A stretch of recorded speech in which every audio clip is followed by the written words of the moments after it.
আসসালামু আলাইকুম রহমতুল্লাহি অবরাকাত।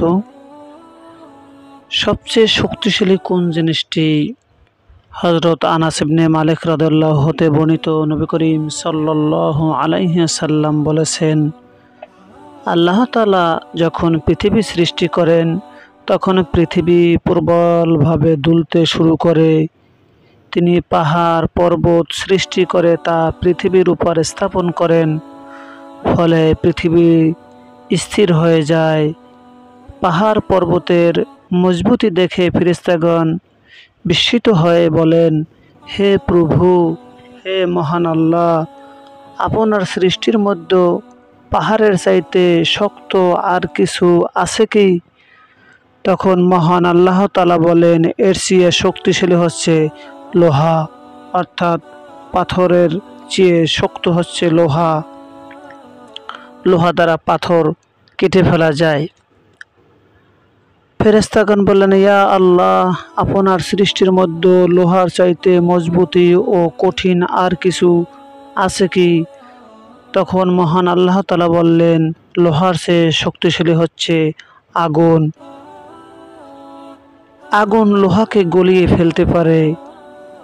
আবার ফেরেশতাগণ আল্লাহ তাআলার কাছে বললেন, হে মহান প্রতিপালক, আপনার সৃষ্টির মধ্যে আগুনের চাইতে শক্তিশালী ও তীব্র আর কিছু আছে কি? তখন মহান আল্লাহ তাআলা বললেন, আগুনের চেয়ে শক্তিশালী হচ্ছে পানি, অর্থাৎ আগুনকে পানি দ্বারা লিভিয়ে দেওয়া যেতে পারে। তখন ফেরেশতারা পুনরায় জিজ্ঞেস করলেন, হে রব, আপনার সৃষ্টির মধ্যে পানির চেয়ে শক্তিশালী আর কিছু আছে কি? তখন মহান আল্লাহ তাআলা বললেন, হ্যাঁ, এর চেয়ে শক্তিশালী হচ্ছে বায়ু, অর্থাৎ পানিকে বায়ুতে উড়িয়ে নিয়ে যেতে পারে। অবশেষে ফেরেশতাগণ বললেন, হে প্রভু, আপনার সৃষ্টির মধ্যে বায়ুর চাইতে শক্তিশালী ও প্রবল আর কিছু আছে কি? তখন মহান আল্লাহ তাআলা বললেন, হ্যাঁ আছে, সেই আদম সন্তান উম্মতে মুহাম্মাদি, যে ডান হাতে দান সদকা করলে তার বাম হাতের কাছেও তা অজ্ঞাত থাকে, অর্থাৎ জানে না।